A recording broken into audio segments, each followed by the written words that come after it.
ما شاء الله تبارك الله، ما شاء الله. الآن الأمطار تعود من جديد على قرية الحسن التابعة لمحافظة ضمد. ما شاء الله تبارك الله، اللهم اجعلها أمطار خير وبركة تعم بها البلاد.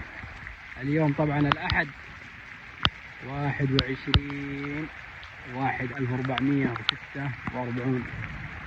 ما شاء الله تبارك الله.